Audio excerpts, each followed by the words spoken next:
Good, wonderful morning, ladies and gentlemen. Manny here. Welcome back to the channel. It's a nice sunny morning here in Vienna. It's really early. I just got up and I don't know, I felt the right vibe to get a video done. I was motivated right off the bat. So I thought, hey, why not sit back in front of the camera a little bit, have a little bit of a chat, and answer some more questions that you guys posted on the 50,000 subscriber milestone video. Now, the most relevant question of them all, which is, how do I make a living? What do I earn? I already answered this one in this recent video of mine, how I make a living. So if you're still interested in that and you haven't seen that one, check it out. Really cool interactions here with the comment section again. I'm so proud of my audience, I can tell you this much. Really nice stuff. So when you watch it, definitely check out the comments as well. So anyway, let's get into some more questions here. So let's see. Do you have anyone to look up to, that you look up to, like a professional climber or somebody? Back in the day, when I started out, I used to look up to professional climbers a lot. And nowadays, I have to say, not so much more anymore. There are only very few people who I really look up to. And I can tell you why real quickly. Most of the pros, and I've met a lot of them in the meantime, okay? I've met a lot of them in person. The climbing world is not very big. If you're getting to the more popular crags at some point in your climbing career, then there's a high chance that you're actually gonna meet someone who has like the pro status, okay? The sponsored pro status. Now, these people, what they essentially do is they travel a lot around, usually on the cheap, in the dirtbag lifestyle, which is something that I respect, okay, because at least they don't spend a lot of money. But they also do not really contribute a lot to society, if you want to call it like that, okay? And I think a lot of pros already talked about that they are in fact just lucky bastards who are just, in a sense, lucky that they started early and have the good genetics. That's why they got sponsored early, so they got the sponsor money early, so they could start traveling early, so they got even stronger.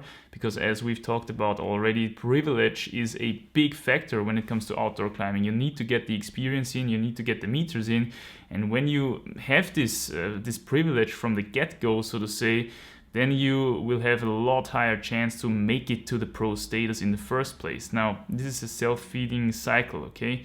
But what do they really contribute to society? I mean, they basically pull off a few super hard moves and get photographed by doing that. Some kind of brand puts the brand stamp on that photo, and that's what they basically do. I don't know. I like my position more, to be honest. I'm not a pro, and I'm never gonna be one probably. I'm really old already, comparably old already, and not that strong of a climber. But I share a lot of my experiences and I share a lot of the things that I've learned, and I get so much feedback from my audience and stuff, how much I have helped them improve in their own climbing, and this is what really makes me happy. I gotta be honest with you, it really makes me happy. This is something that we also have to talk about when it comes to self-development. You have to reevaluate your definition of success when you really want to be happy in life. It is not necessarily connected to money. Money is only a byproduct of success, okay? But anyway, the people that I really look up to, there is actually one pro that I really look up to, and that's Adam Ondra. I've met the guy in person a couple of times, I think 3 or 4 times or something at the crag, and this man has the aura, okay? He has the aura of someone who really spent a lot of time improving himself. And I've only actually felt this once in my life before, and that was when I met my Shaolin Kung Fu trainer back then for the first time. Because the guy was Chinese, he was coming from this original Shaolin temple, which is now somewhat commercialized as well, I guess, already. But anyway, he started there at this original Shaolin temple at the age of, 4 maybe. And when he came here to train the Western sloppy people Shaolin Kung Fu, he was maybe 25. And this guy was literally the fastest person that I ever met in my life, okay? And he could not understand how we could be so weak and degenerated and slow, even in the first place, okay? He was looking at these people trying to train there and thinking, what did they do all their time, okay? Because this guy, and I know that's pushing it to the extreme again, okay? But this guy had the aura of someone who really excelled in what they were doing, and I really respect that, okay? I appreciate that, and it's just amazing to meet someone, okay, in your life at some point. I mean, you won't find any of these people on the street today anymore, okay? These are exceptional people, and Adam Ondra is this for me in the climbing world. Now, additionally to that, I really love how he climbs and his philosophy in climbing. He is someone, especially recently, since he got a little bit heavier and stuff, he, I think, has not the perfect genetics, okay? He started really early and he worked a lot, okay? There's training videos from him where he trains at, I don't know, 8 years old or something like that, and he went to the gym alone because he was so psyched and he wanted to do these little amateur competitions and he wanted to win, and basically he was psyched from the beginning and he worked his way up, okay, until he of course got discovered at some point when he was 13 and climbed his first 9A at 13 years old, okay? I mean, that's crazy. Crazy self-development here in this guy, and he's also really, really, really smart. And this is also a huge part why he climbs so good, okay? Guy has amazing strategy. He has an amazing feeling for finding the perfect solution instantly. That's why he also is so good at on-sighting. And of course, this all comes again with the incredible experience that he already has, okay? I mean, this guy has so many meters, 8A and harder. It's incredible, okay, to actually think about that. Such a fine-tuned climbing machine. It's just awesome to watch. So yeah, this is the person that I really look up to, because he is humble still, although he's the best in the world by a margin actually. And yeah, he doesn't do it all with super low weight and super high finger strength and genetics. The guy does it with his head, okay? And that's what I find really impressive. And on top of that, he also shares some of his knowledge, okay?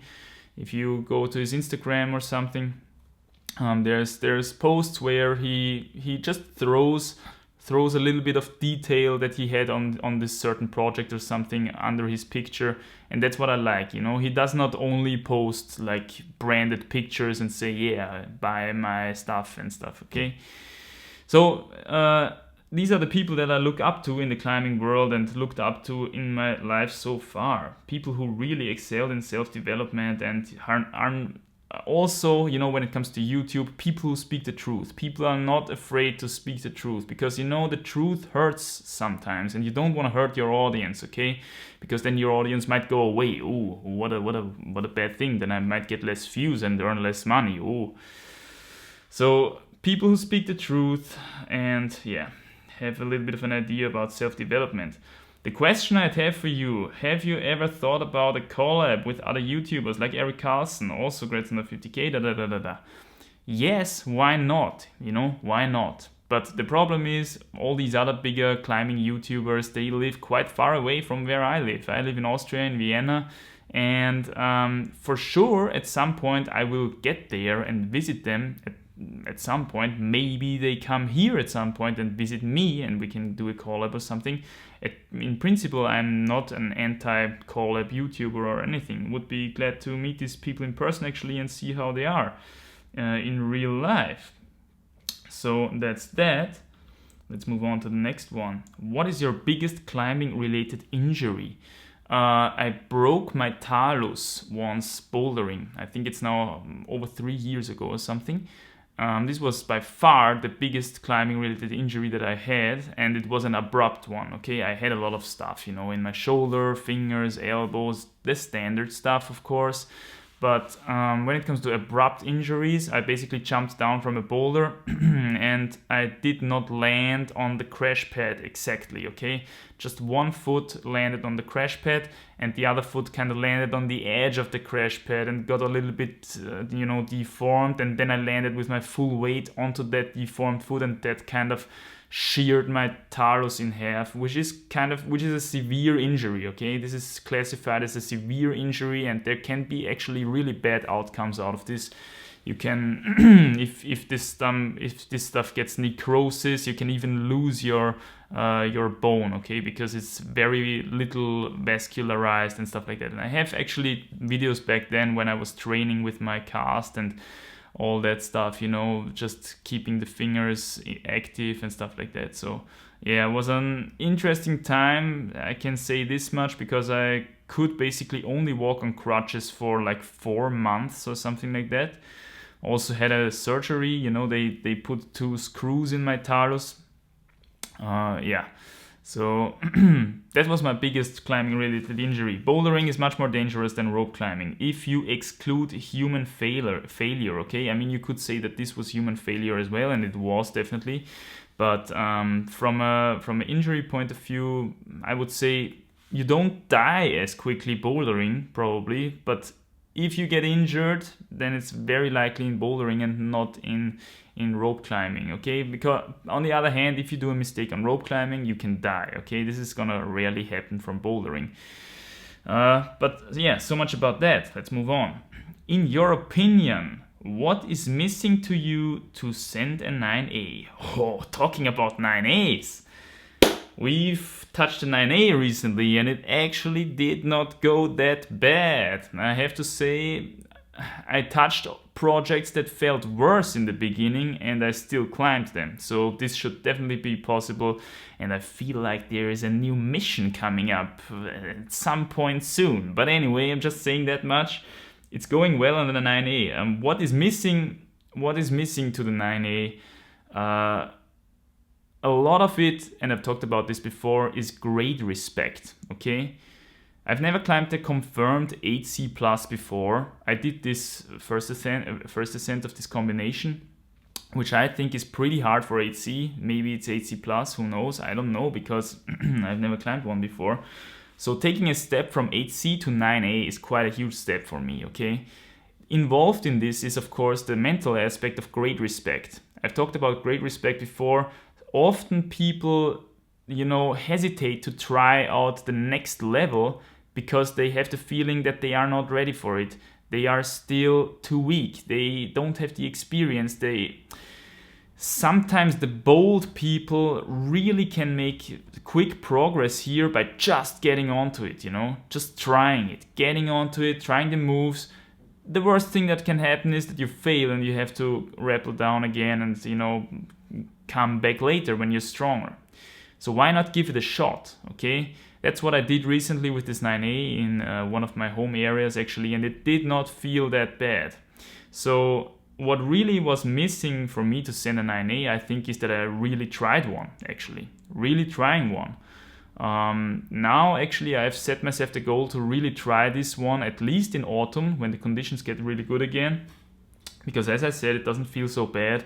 And yeah, I feel really positive about that actually.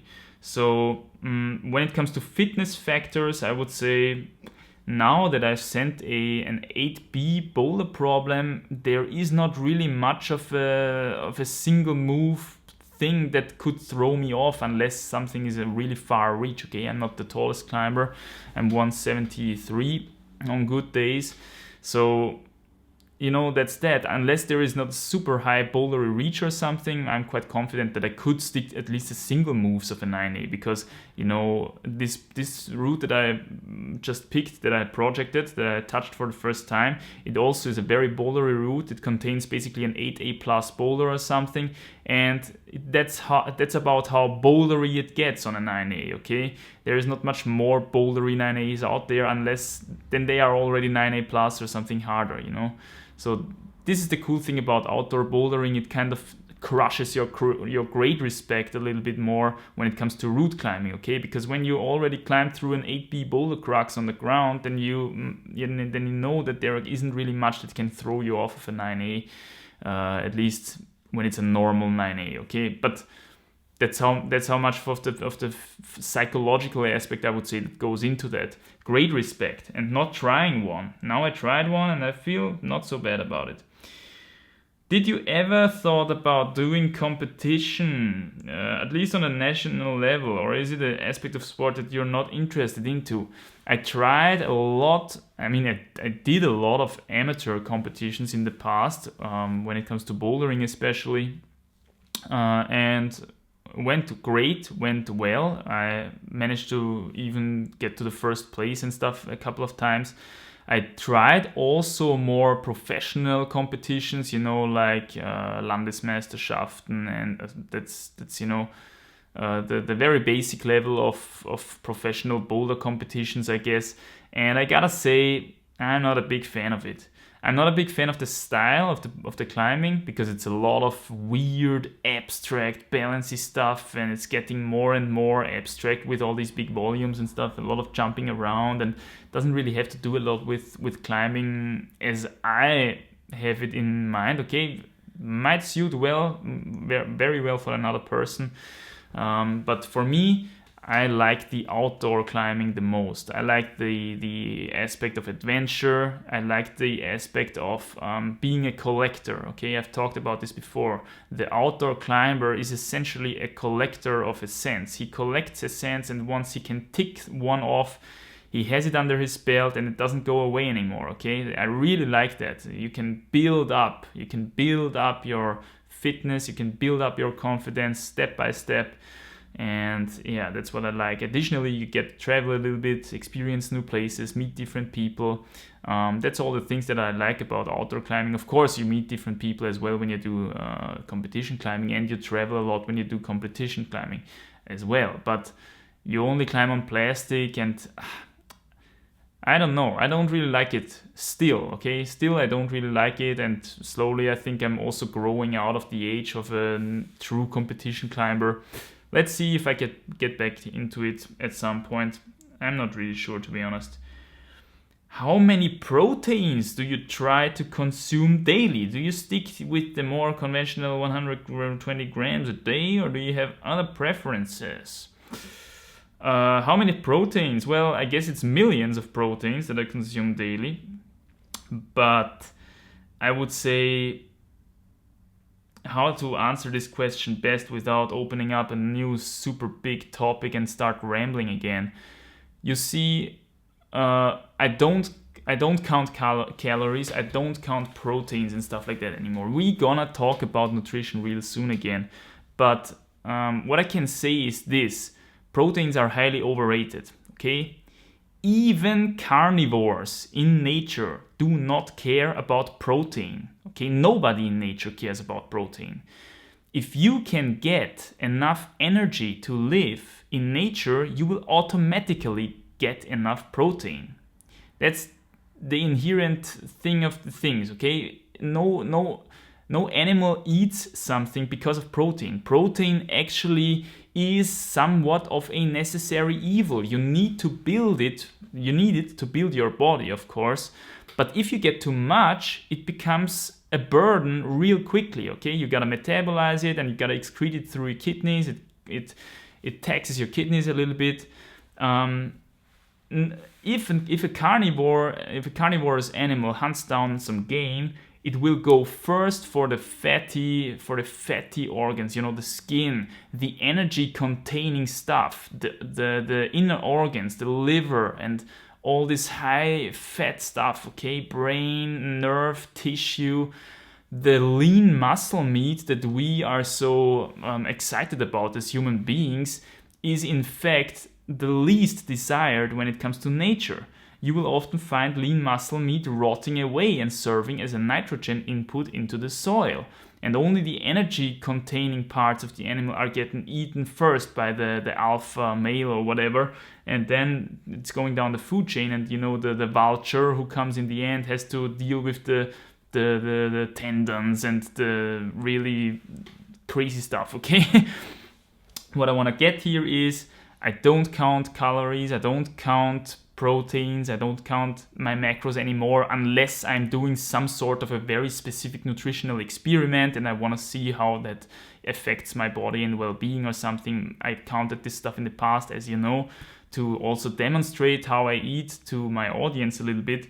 But for myself, I don't count anything here, and I don't try to reach any limits here because, yeah, again, if you can get your energy in a somewhat natural way, of course, you can, in this artificial world, you can get your energy and not get enough protein theoretically if you only eat processed sugar and oils, which allow you to get an insane amount of calories in without getting any micronutrients or protein or whatever in. But of course, who does that, you know? Are you interested in trad climbing? Yes, I am actually very interested in trad climbing, but I, despite that, never did it so far. It just didn't came to be. I don't know. I actually have a friend who did a lot of trad climbing and also does a little bit of alpine trad and stuff. Maybe I'll meet him up again and we're gonna do some trad together. At the moment, I'm not in a really big trad community or anything. I just try to push my sport climbing limits basically at the moment and my bouldering limits as well. So trad was not really on the list so far, but actually I'm interested in that stuff and I'm keen to try it out at some point. Are you religious? I ask because of the Buddha in the back. This Buddha here in the back probably. Man, how to answer that without opening up a huge self-development topic? Of course, I had the time when I said, hey, of course I'm not religious, I'm atheistic, I'm so super smart, I think only science is the true answer. Bullshit. Religion has a very significant place in human society. Okay, let's say it like that. I don't really know how to formulate it. Religion is essentially a self-development tool. And I'm of course not talking about the modern Abrahamic bullshit religions that we see nowadays, okay? Which are actually creating big problems big time on this world. I'm talking about original, geographically related original religions that were perfectly formed to suit a certain society which originally lived in this geographical area to live in harmony with each other and their nature around them. How can you say that religion in this context is bad? And religion has a lot to do with living with less, fasting, being kind to each other, okay? Being nice to each other, it's essentially self-development. When you really take a closer look at it, okay? It's self-development. So to say all religion is bullshit and it's only here to control the people and stuff like that, yes, this is true for these strange abnormalities which we call religion today, and this is what the first thing that comes to mind for people when they think about religion. And that's why so many reject it naturally, okay? Because it's not the thing that they are actually looking for. Here in the Western world, actually, a lot of people feel very connected to Buddhism and stuff like that. I'm not a Buddhist myself. In fact, this picture only hangs there because I find that it's a really cool picture. I think it looks pretty cool. But that's why so many people are drawn to these Eastern religions, because they're looking for something that they cannot find with Christianity, okay, which is nonsense, okay? I hate to say it. I don't want to offend anyone here, but it's nonsense for someone with common sense. So, are you religious? I can appreciate religions nowadays. I know what they are good. I know why they are here, okay? Do I really believe it and stuff like that? We're gonna get into that maybe in the future in another episode, okay? But so much for that. Do you watch World Cups? I try to order them here in somewhat that it's very relevant for you. Okay, so now I mentioned it already. Do you watch World Cups?